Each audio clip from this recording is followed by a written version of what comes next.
आइए चलिए सुनते हैं व्रत की कथा। बहुत समय पहले की बात है। एक नगर में ब्राह्मण और ब्राह्मणी रहते थे। उनके पास सब कुछ था मगर संतान न थी। इससे वे बड़े दुखी रहते थे। काफी सोच विचार के बाद ब्राह्मण हनुमान जी का पूजन करने के लिए जंगल में चला गया। घर पर रहकर ब्राह्मणी मंगलवार का व्रत रखने लगी। एक बार कुछ ऐसा संयोग हुआ कि मंगलवार को एक और व्रत पड़ गया। इसलिए ब्राह्मणी उस मंगलवार को महावीर हनुमान का भोग न लगा सकी। इसका उसको बड़ा खेद था। अंत में उसने निश्चय किया कि अगले मंगलवार को ही मैं हनुमान जी का भोग लगाकर भोजन करूंगी। वह 7 दिन तक भूखी प्यासी रही। दूसरे मंगलवार को वो बेहोश हो गई।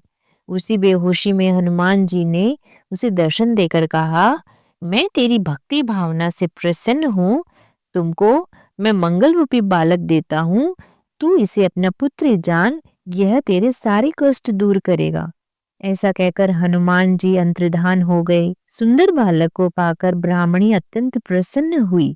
कुछ दिनों के बाद ब्राह्मण जंगल से लौट आया। घर में मंगल नामक बालक को खेलता देखकर उसने ब्राह्मणी से उसका परिचय पूछा। ब्राह्मणी ने बताया कि हनुमान जी का प्रसाद है। तो ब्राह्मण को इसका यकीन नहीं आया। उसने समझा कि ब्राह्मणी अपना पाप छुपाने के लिए मनगढ़ंत कथा सुना रही है। वह उसी दिन से पत्नी के चाल चलन पर शक करने के कारण बड़ा ही दुखी रहने लगा। एक दिन ब्राह्मण जल भरने के लिए कुएं पर जा रहा था तो ब्राह्मणी ने उससे कहा कि साथ में मंगल को भी लेते जाओ। ब्राह्मण उसे साथ ले गया और मौका देकर उसे कुएं में डाल दिया। मंगल को कुएं में डालकर जल लेकर जब वह घर लौटा तो ब्राह्मणी ने मंगल के विषय में पूछा। इससे पहले कि ब्राह्मण कोई उत्तर दे, मंगल मुस्कुराते हुए घर में प्रवेश किया। इस प्रकार मंगल को सही सलामत अपने ही पीछे आता देखकर ब्राह्मण को अपनी पत्नी की बात में कुछ सच्चाई दिखने लगी। उसी रात ब्राह्मण को हनुमान जी ने दर्शन दिए और कहा, तुम ब्राह्मणी पर व्यर्थ संदेह करते हो। यह सती साध्वी महिला है। मंगल मेरा वरदान है, उसे अपना पुत्र जानो। इस सच्चाई को जानकर ब्राह्मण को बड़ी खुशी हुई।